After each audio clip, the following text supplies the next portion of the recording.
What's up, guys? Trevor here with Ecommerce Paradise. Today I'm going to teach you all about how to find USA high-ticket dropshipping suppliers that actually respond, the exact research methods, outreach scripts, and vetting process I use. Now, first, before we get started, go get my free niche research guide at ecommerceparadise.com/niches. It's a 1,000+ list of high-ticket niches that work. And so you can choose out of that entire list ones that you have some experience with, that you have some passion for, and then go and follow my niche research trainings on YouTube.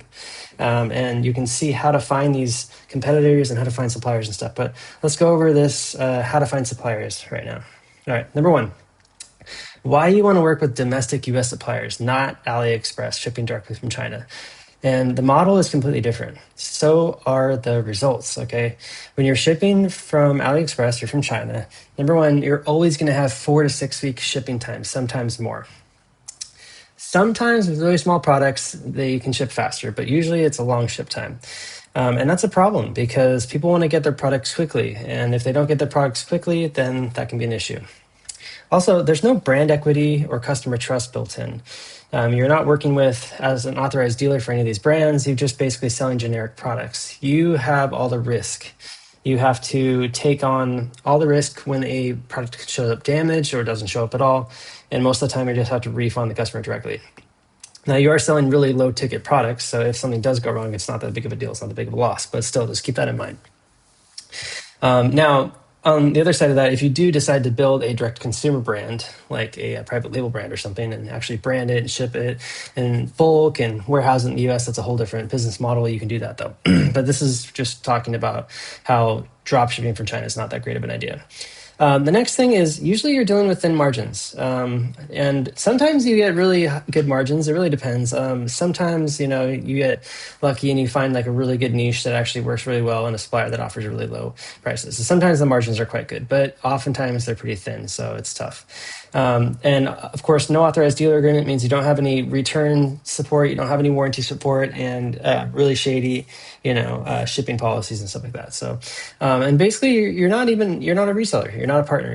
You're just doing retail arbitrage and trying to pocket the difference. Now, with USA authorized dealer agreements with USA suppliers, you're going to get way faster shipping times, usually 1 to 5 day shipping from US warehouses. Now, the only time when that's not true is if it's a custom product or it's a product that they have to build, or even like it's a back order or something like that. And so usually that can take 2 to 3 weeks, maybe 6 weeks. But usually you want to work with suppliers that have stuff in stock ready to ship from US warehouses. And of course, shipping from the US to the US is maximum like 5 business days. All right, you're also going to be able to work with brands that have real established brand names that customers search for. So you get to take advantage of all the search traffic that customers are going to be looking for. They already know they want a brand, and you can target those branded search terms. These brands allow you to do that, to use shopping ads to target their brand's name and whatnot. Oftentimes you'll get 10 to 30% margins on high ticket products, $500 to $10,000 plus. So if you do the math, you're getting a lot of money per sale. Whereas with low ticket, you feel like a 20, 30, maybe $50 item, even if your margin is like 20, 30, 50%, you're only making 20, 30, $50, at the most per sale. Maybe more if you do like bundles and stuff like that. But high ticket means a lot more profit per sale. You also have an official dealer agreement that protects you. So you'll have access to the supplier's warranty policy, their return policy, their shipping policy, all that stuff. And that's going to back you up. That's going to give you the ability to help customers when they have issues with their products. And you're not going to have to cover for that. You don't have to take the product back to yourself. You can send it back to the supplier, that kind of thing. The supplier, if something's wrong with it, they can send out replacement parts to the customer and fix it, or even send a replacement. And also you're a retail partner, not just a reseller. So you're going to be able to work directly with that supplier to, get special pricing or get kind of a heads up when things are coming back into stock and ready to ship out. And you can buy in bulk if you want from that, supplier and warehouse it and ship it out yourself if you want. It's up to you.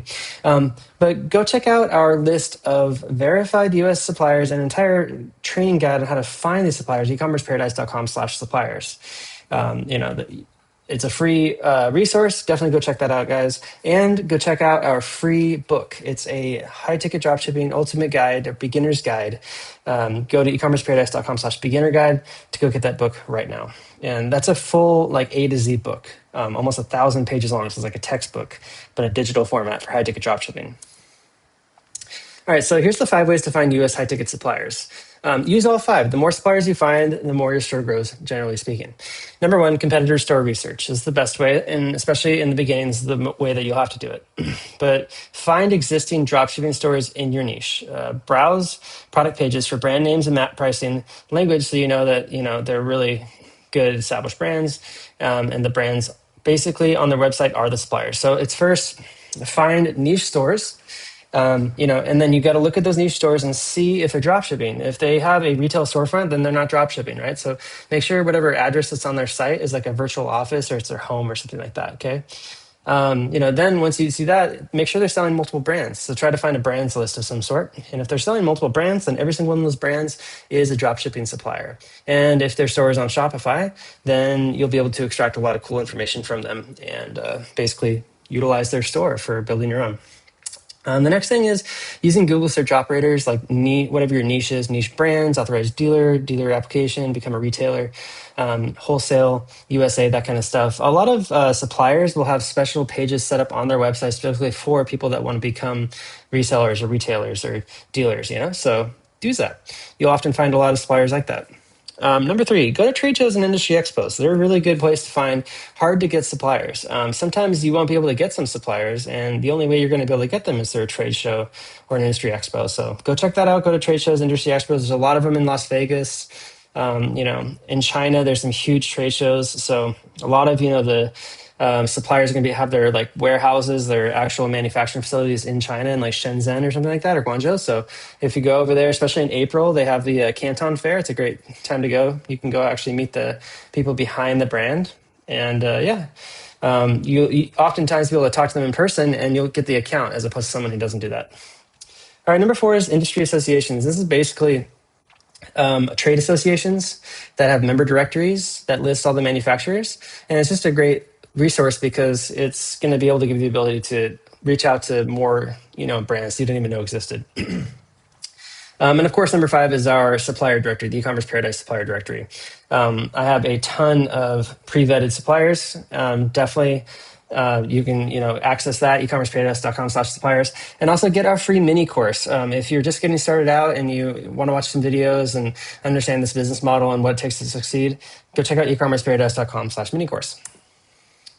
All right, how to vet a supplier before applying. So not every brand is worth pursuing, right? Run this checklist first. Green flags are, has a dealer application or become a dealer page. That you know that they're offering dropshipping accounts. The products are high ticket, 500 plus. You're not gonna really know the margins until you get the pricing guide, but when you reach out to them, you can ask what's, your prices and what are the discounts and whatnot, the dealer prices. And if they have good margins, minimum of 10%, hopefully 30% or more, is better, then they're worth working with. If they're not going to give you at least 10 or 15%, it's not worth working with them. Make sure they ship from US warehouses, not China. Sometimes they have to ship from China because stuff is out of stock in the US. But usually, almost always, you want to work with suppliers that ship from the US. And make sure they have a MAP pricing policy. It protects your margins and it makes it so it's not easy for your competitors to undercut you. Oftentimes, like industries like furniture and appliances, some suppliers won't have MAP pricing policies, so it's difficult to maintain margins. It doesn't mean you can't sell their products, it just means it's going to be more difficult to compete. Other retailers that are visible on Google means that those suppliers are drop shippers for multiple stores and they're going to be open to opening accounts for new stores. All right, so usually what I do is once I find a website that has a list of suppliers, what I do is I go and I take the entire product name of one of their brands and I plug it back into Google Shopping and I find more stores selling their products. And they're going to be niche stores, again, online only, have multiple brands, that kind of stuff. And you'll be able to extract more brands that way too. Some red flags to watch out for: minimum order quantities of $5,000 up. They want you to buy like a bunch of stuff before you even get on board with them. Just be careful with that. That is a legitimate thing. A lot of suppliers do, but they'll apply it towards your first order. But it's just going to make it more difficult and it's more risky, right? No map policy is also, difficult to work with. Like I was, talking about before, it's a race to the bottom kind of an issue. But sometimes it can still work. You can find ways to work it out. Make sure they don't have any dropship fees. I mean, dropship fees are inevitable. A lot of these brands, they just have like processing fees basically because they're shipping out one product at a time. It takes them more, resources to do that, more manpower. So, but if they're over like $15 an order, that's a lot. They're asking a lot. Usually it's like $5 or $10 an order. Anyway, just something to watch out for and ask about. And also, of course, if they ship from China, you're going to deal with customs issues, long lead times. It's going to be a worse customer experience for your customers. So, oftentimes I try to avoid that. And also, no other retailers visible online. That means that they're probably not drop shipping for a lot of online retailers. It can be very difficult to get them. So just be careful. These are some kind of things to keep in mind. It doesn't hurt to just like call them or to email them. The best way to reach out to a supplier is to fill out a form on their website because it goes directly to the email inbox, and just give them a call and ask them if they're opening up dealer accounts for new dealers. And again, go check out our supplier list, ecommerceparadise.com/suppliers. All right, here's the first contact email you can use that gets a really good response. You can put this into the contact form on their website or just send them an email, or even use this kind of as a way to, formulate your phone call as well. Most dealers fail because their outreach sounds desperate or generic. This one doesn't, so check it out. Subject, authorized dealer inquiry in your store name. Hi, name or sales team. My name is your name, and I run store name, storename.com, an e-commerce store specializing in niche. I'm interested in becoming an authorized dealer for your brand name. We drive traffic through Google Shopping and SEO and are looking for quality US brands to feature in our catalog. Could you put me in the direction to your dealer application or send over your wholesale pricing and dropship terms? That kind of an email, just it gets straight to the point. We're interested in selling your products. We know what we're doing, and we're looking to fill out a dealer application, and we know what we need. We need wholesale pricing and dropship terms, and put your name. It works because it's short and professional. Reps get hundreds of emails all the time, so respect their time. Get to the point. Don't make it too long. It has your name and your URL, so it looks legitimate, not just a tire kicker. Mentions Google and SEO, so she showed real traffic, and it's a clear ask, easy to forward, and also it gets to the point. It's not too long to read. Again, check out our niche research guide, ecommerceparadise.com/niches. It's a great resource. You get a ton of niche ideas. You can do some research, find some suppliers, and of course our suppliers list as well. All right, the follow-up process that closes deals. Most suppliers need 2 to 4 touches before they respond. Persistence wins. And guys, a huge tip here is to use a tool called GMass. Just type it into Google GMass and you'll find it. It's a auto follow-up tool built into Gmail. So when you send out the Gmail, you can choose GMass instead of send, and then you can choose how many follow-ups you want to build into it. Usually I build at least 2 weeks of follow-ups. Day 1, you send the first contact email with your store URL and a clear ask for dealer terms. Day 4, something like just checking in for my inquiry, happy to answer any questions. Day 8, calling the main number, along with an email. Ask for the wholesaler sales department. A 2-minute call is worth 10 emails. If they're not responding to emails, you're gonna have to call them. Day 12, try to connect with the brand sales rep or national sales manager on LinkedIn.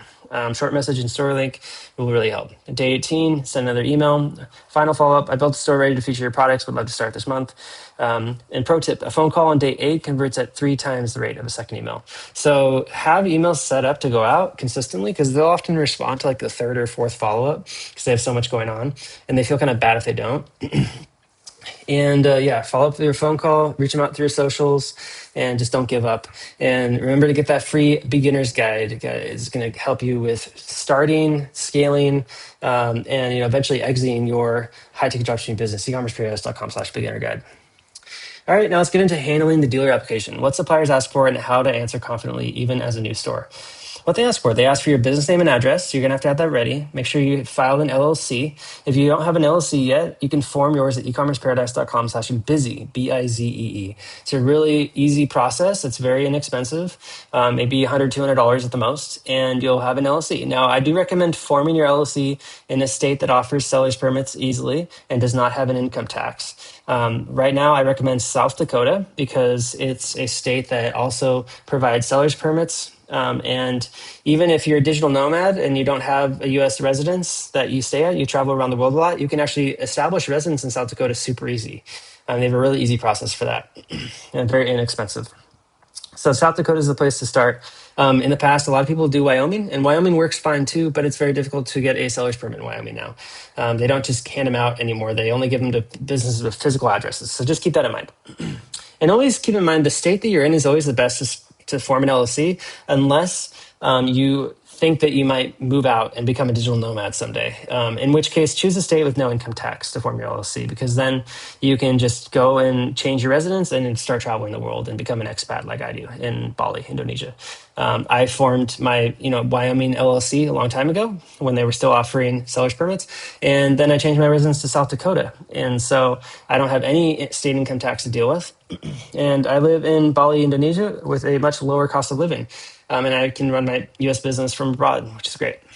So yeah, once you get your LLC, you'll get an EIN. EIN is free to get, and they can do it for you. Busy, or you can do it yourself. It's really easy, but it's required to set up a bank account, which you'll need. So next is a seller's permit. It's going to be state issued. So whatever state you happen to have a domicile in, wherever you're located physically, that's the seller's permit you're going to try to get. Sometimes the states won't offer seller's permits anymore, in which case you'll have to use the multi-jurisdictional seller's permit, which is super easy to use. You just fill out the form with your business info and your EIN number, and you give it to your suppliers to start. And then once you hit the economic nexus in any particular state, which it usually is around $100,000 in sales in that state, then you get the seller's permit in that state. You give it to your suppliers. Now, in the beginning, your suppliers, they're going to have physical locations in certain states. And so when they ship products to those states for you, to your customers, they're going to have to charge you sales tax. So you've got to get those states from your suppliers. You got to work that into your e-commerce store to make sure that you cover yourself so you don't have to eat that sales tax. You can charge your customer that sales tax. All right, just so you can recover the sales tax, and you're going to pay that to your supplier. Make sure that, give them your website URL, obviously. And a lot of suppliers, by the way, they're going to have dealer applications to fill out. So they're going to ask you all this stuff, but just have this stuff ready. And oftentimes they're going to ask you for an estimated monthly sales volume. And just be honest, even the 5,000 a month shows some intent. Oftentimes I give them like a plan, like we're looking at making 50,000 a month for the first few months, and then working up to 100,000, 150,000 a month after the first year, that kind of stuff. Sounds really good. They're going to ask for your marketing plan as well. Of course, Google Shopping ads, SEO, email marketing, social media marketing, all that stuff. Now, tips for new stores: build the store first, okay? Suppliers want to see a real site before they're going to sign you up. Launch with demo products before applying. Now, AI can make you really great, real-looking demo products. So just use Shopify's built-in AI or ChatGPT or whatever, and build a demo store that looks really legitimate. Don't lie about volume. New is fine. You'd be our anchor brand, works really well. Just let them know that you have a lot of experience. And by the way, if you're working with us to build your store, you can say we're working with a company called Ecommerce Paradise, and they have 15 plus years of experience and over 10 million in sales, and they know what they're doing. So that's going to help, obviously, to build some rapport with them. Have your LLC and EIN ready. Missing docs kills momentum. Get these done first. Apply it to 10 to 20 brands at once. Expect 30 to 50% acceptance. Volume is your strategy, and follow up on the application. And guys, definitely watch that free mini course, ecommerceparadise.com/mini course, completely free, and it's going to guide you through all this stuff, so you know. All right, now building a supplier roster that scales. The goal is 10 to 20 active supplier relationships. Here's the roadmap. Phase 1, launch 0 to 3 months. Your goal is 3 to 5 suppliers. Find 20 plus potential brands using the 5 methods that we went over earlier.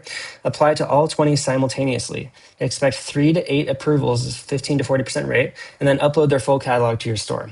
Now, phase 2, which is your growth phase, 3 to 6 months. Your goal is 8 to 12 suppliers. Identify top 2 to 3 revenue generating suppliers. Recruit 10 plus additional brands monthly. Request exclusive or preferred dealer terms, and expand catalog depth, accessories, bundles, etc. Phase 3 is scaling, 6 to 12 months. Goal 15 to 25 suppliers. Ongoing monthly supplier recruiting sprint. Negotiate improved margin tiers with top brands. Explore private label opportunities, and remove underperforming supplier SKUs. Now, skip phase 1 research. Start with our vetted suppliers list at ecommerceparadise.com/suppliers. It's a really great resource. And guys, if you want help with building this as well, go to our website, ecommerceparadise.com/turnkey, and go check out our done for you business in a box service. All right, so are you ready to find your first supplier? Start here, guys. Niche research guide, ecommerceparadise.com/niches. Free beginner's guide, ecommerceparadise.com/beginner's guide. Free mini course, ecommerceparadise.com/mini course, and supplier directory/suppliers. And definitely use Busy. It's our recommended source for setting up an LLC, ecommerceparadise.com/busy. And Shopify free trial, ecommerceparadise.com/Shopify as well. You can get free trial for 3 days and $1 a month for your first 3 months. And definitely go to ecommerceparadise.com/masterclass if you want a course and community access /DFY. If you want our done for you program, you can set up a free discovery call, speak directly with me, Trevor Fenner, and talk about how we can help you build and launch your store. And if you just want private coaching, kind of a done with you program, we offer that. I offer that directly myself at ecommerceparadise.com/coaching. Thanks so much for watching, guys. And make sure you subscribe to the channel and leave a comment if you have any questions. And share this with your friends. And thanks so much and have a great day. And I'll talk to you in the next one.